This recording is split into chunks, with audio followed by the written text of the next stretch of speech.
Good evening. Welcome to the Festival of Lights, the third event in the Holidays in Historic Frederick, brought to you by Celebrate Frederick.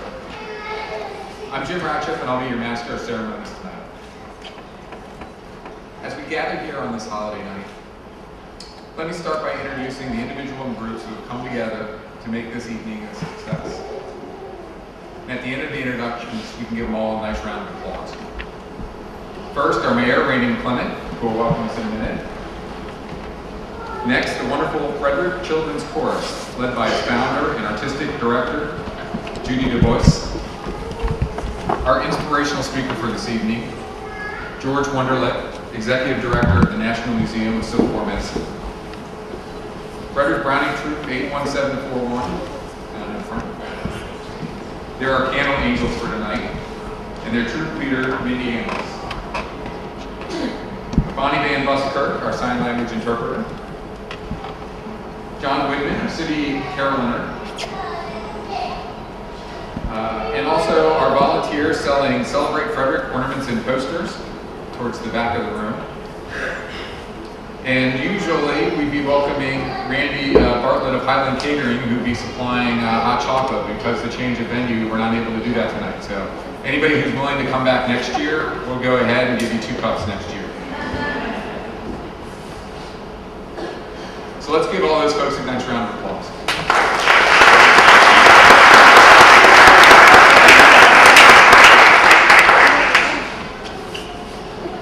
In addition, we'd like to thank the following individuals and teams for making this and all of our holiday events possible. Frederick's Department of Parks and Recreation and Department of Public Works, the Frederick City Police Department and the Auxiliary Police Force, Showtime Sound, Bill Atkins Photography, and finally, the Festival of Lights Committee, Peggy Dufour, the chair, Tracy Ratchett, the co-chair, Karen Amorosi, Jen Martin, and Nancy Atkins from the City's Office of Special Events, David Gerzik, our volunteer committee chair, and of course, all of our wonderful event volunteers. And a very special thank you tonight to All Saints Episcopal Church for keeping us all out of the rain and letting us share their beautiful church sanctuary tonight. Let's give them a round of applause.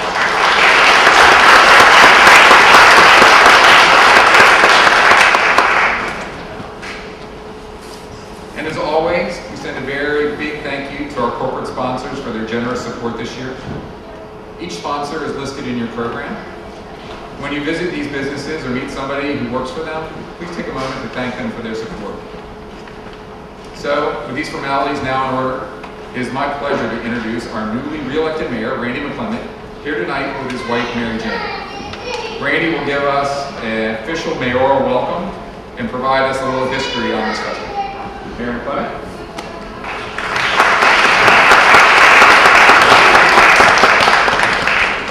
Good evening, everyone, and welcome to the Festival of Lights. I feel like I should be giving a sermon up here. This is always a very, very wonderful event. Again, we would like to thank the church for allowing us to come in, because it probably would have been a lot of fun standing out in the cold and wet rain. So we're going to enjoy the event here tonight. Again, good evening, and welcome to one and all to this community tradition-based event. And I'd like to special thank you to Judy Du Bois and the Frederick Children's Choir Touring Ensemble. Now in its 29th year, the chorus has given the gift of choral music to thousands of young people in our community. Thank you for that remarkable event, Judy. Thank you.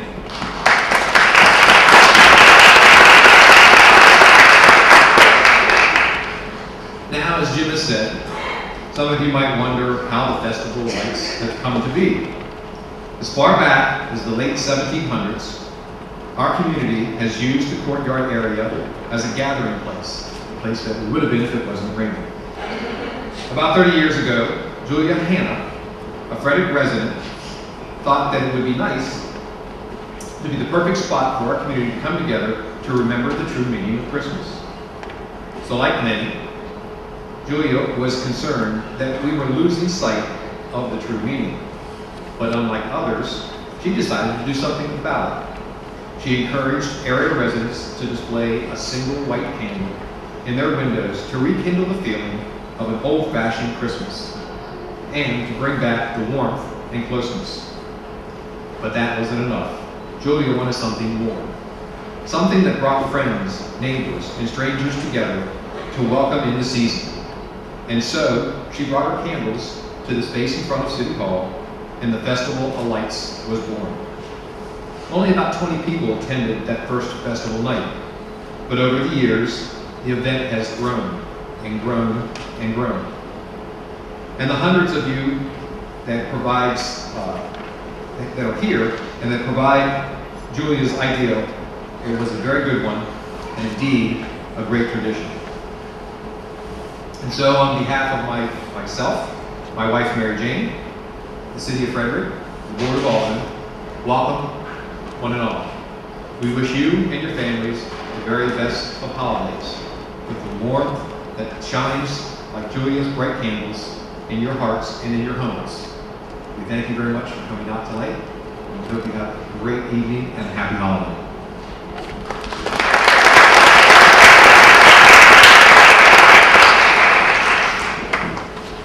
Thank you, Mary Beth. And now for some music. The Frederick Children's Chorus, led by Gigi with the Voice, will perform 2 solo presentations this evening.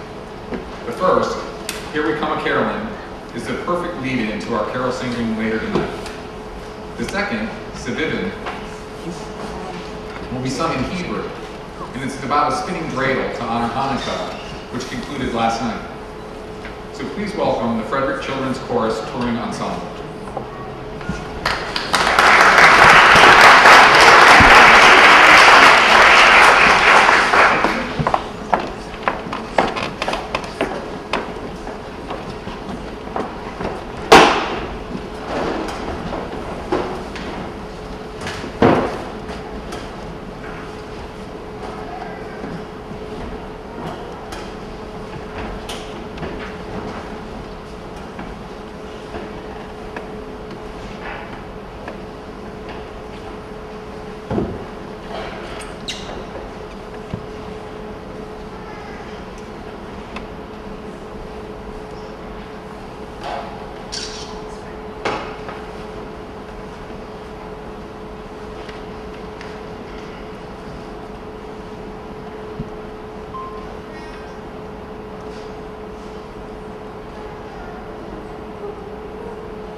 Let's go,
so.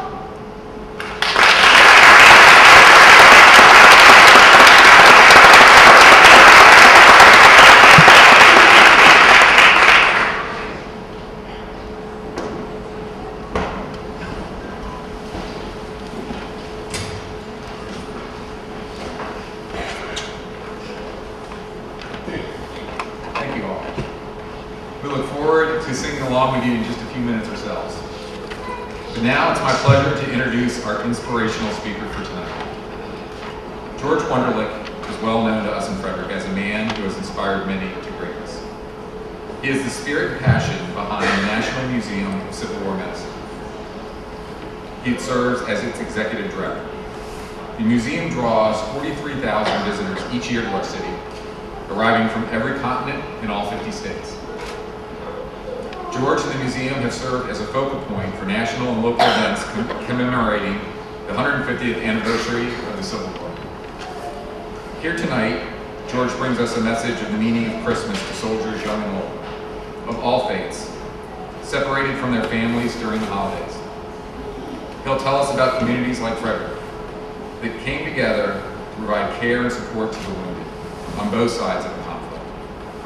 It's a message about setting differences aside and coming together with a gift of peace. Please join me in welcoming George Wonderlick.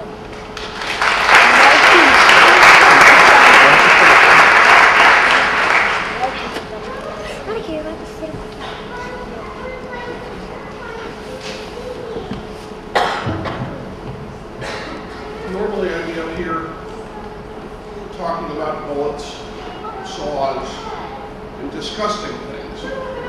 And tonight, thankfully, you were forewarned that that's not what I'm going to be doing. This is not about Civil War medicine. It is about Christmas. It's interesting that tonight, that our mayor started us out by talking about the history of this event. He talked about tradition. Don't worry, my children feel the same way anytime I go to town. The fact is, he started off by talking about tradition. And in fact, the songs we just heard and the songs we're going to sing tonight evoke tradition, Christmas traditions. The mayor even said at the beginning that this whole event started because someone cared enough to not want the meaning of Christmas lost, that they wanted to make a tradition to keep the meaning of Christmas alive. And that's what we're here to do, and that's what I'm here to talk about this evening.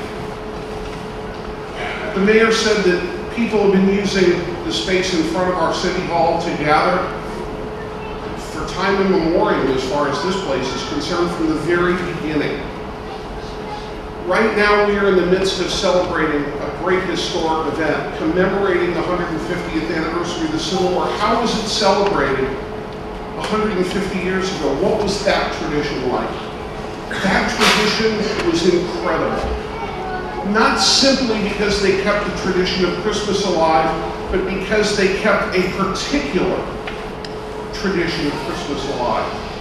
The tradition of welcome and of peace. Let me read you something from the great 19th century diarist from here in Frederick, Jacob Engelbrecht. He's talking about Christmas being celebrated 150 years ago this very month at the Hessian Barracks, just up at the Maryland School for the Deaf. He said Christmas came this year on a Sunday. At the United States Hospital in the barracks, the sick and wounded had a real Christmas dinner. Plenty of turkey, geese, chickens, etc. All the barracks were rigged out with evergreens and flags, all in a first-rate style. All persons were admitted. I was there the first day. The dinner was the second day. At night, the soldiers had an exhibition and fun and a show, and also another dinner provided by the locals. This was a tradition of welcome. And when I make the second set of remarks after we hear some more Christmas carols, and this time we're going to get to sing along, I'm going to talk a little bit more about that tradition of peace and welcome, because one of the most common things we hear in this season, you see it on greeting cards, you see it on chalkboards in schools, you'll see it sometimes in the windows of the shops. peace on earth, goodwill towards men. That's what was happening 150 years ago when the people who sat in these very pews in these churches downtown in our city, what they did for perfect strangers. They knew how to keep Christmas well. We're going to continue with the tradition now as we sing Christmas carols together. We just heard one from 1850. Now we're going to hear one from the 16th century and from the 20th as we celebrate many, many centuries of tradition. Then we'll come back in just a few minutes and talk a little more about peace and what we can do about it.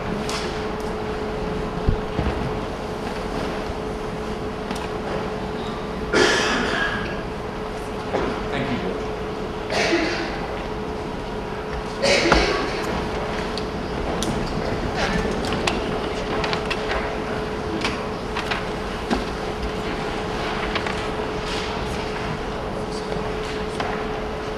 Please join us in singing Deck the Hall. It's in your program.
Glad you all sang loud enough. If anybody's ever heard me sing, you want to belt it out.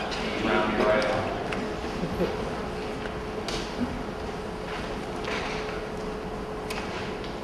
There is no greater threat to peace. There's no time when we long for peace more than during war. And there has never been a more horrible war in our history as human beings as World War I. There's been a story told in the popular news right up until the present day of the great truce during that great, horrible war. The truce took place in 1914. Popular songs, it's such a part of our human experience that popular songs have been written about this as recently as just a couple of years ago, even though it took place almost 100 years ago. Along the trench lines between the British and the opposing German forces, for some inexplicable reason, on Christmas night, a truce broke out. Not a truce called by generals, but a truce called by the men. Rifleman Graham Williams of the 5th British London Rifle Brigade wrote this. He said, "Suddenly, lights began to appear along the German parapet, which were evidently makeshift Christmas trees, adorned with lighted candles which burnt steadily in the still, frosty air. First, the Germans would sing one of their carols, then we would sing one of ours, until we started up, 'O come, all ye faithful.' The Germans immediately joined in singing the same hymn to the Latin words, Adeste Fidelis. And though I thought, well, this is really going to be an extraordinary thing, two nations both singing the same carol in the midst of war." The reason this struck me is, in Frederick, we shouldn't find this odd. In Frederick, we shouldn't find this out of place. Because part of our Christmas tradition started out with two sides in a war. In 1781, German prisoners of war were brought here to Frederick from Winchester, Virginia. Winchester was overflowing, and they brought the prisoners here. Not just any prisoners. The most feared, the most hated of all of the men to fight in the American Revolution. We called them the Hessians. Some were from Hesse, some from Brunswick, some from Saxony. But all were Germans, and they were the worst of the worst because they were mercenaries. They killed for a living. And they were incredibly feared, even more so than the British regulars. And they were brought here to this community. Throughout the winter of 1781 and into 1782, they lived miserable existences here because they didn't have enough food. And finally, they were allowed to go out into the local farms and local communities and work the farms and earn a living for themselves to feed themselves while they were still incarcerated here in Frederick. And then something amazing happened. 230 years ago, this very year, in April, a treaty was signed ending the war. And when that treaty was signed, those German prisoners were given an option, an unbelievable option. Go back to Hesse, and to Saxony, and to Brunswick, or stay in Maryland. And they stayed. In droves, they stayed. And 230 years ago, this month, they celebrated their first Christmas as citizens. If you think about it, when we talk about peace on earth, goodwill, this city has always represented that. And if you forget it, look to your heritage. Look to our tradition. Look at what's left of this city. The churches that welcomed the Civil War soldier. The barracks that welcomed prisoners. That turned those prisoners and those wounded and sick of two armies into friends and neighbors. No matter how bad it looks, this place represents hope. And that is a great meaning of Christmas. With that, I wish you all a very Merry Christmas, and I hope you will take the tradition forward, not just for this year and for all these little ones, but for generations to come.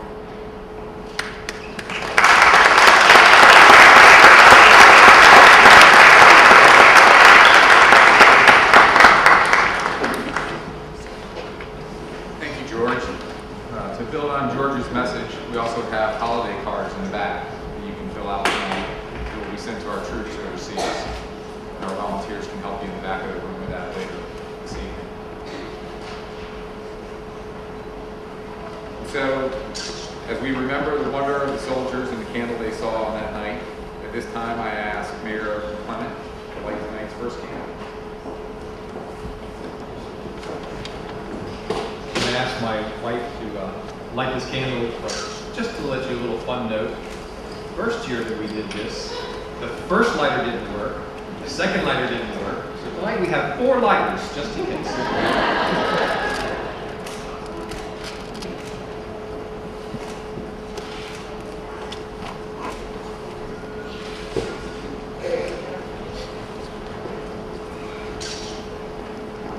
As we pass this flame from person to person, let's turn down the lights so our candles will illuminate the room. And when our candles are lit and the chorus is ready, just like the soldiers at the front nearly 100 years ago, we'll join together and sing Silent Night. Judy Du Bois' special arrangement captures the sound of the guitar that accompanied the song's first performance nearly 200 years ago.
Holy night,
behalf of Celebrate Frederick, thank you all again for attending this year's Festival of Lights. And a very special thank to the Frederick Children's Chorus.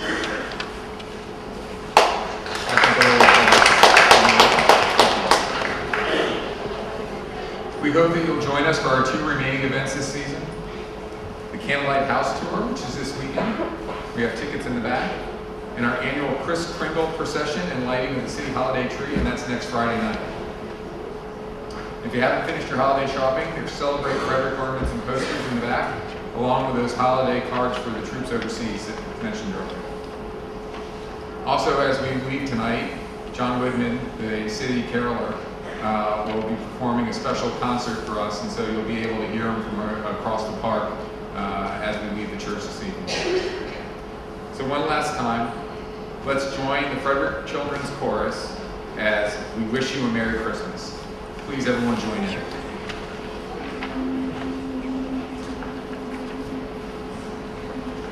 We wish you a Merry Christmas. We wish you a Merry Christmas. We wish you a Merry Christmas and a Happy New Year.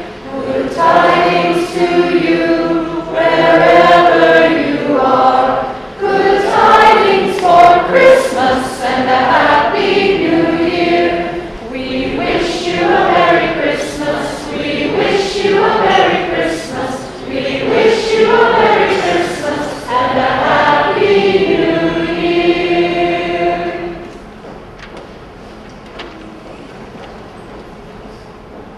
Happy holidays, everyone. Good night.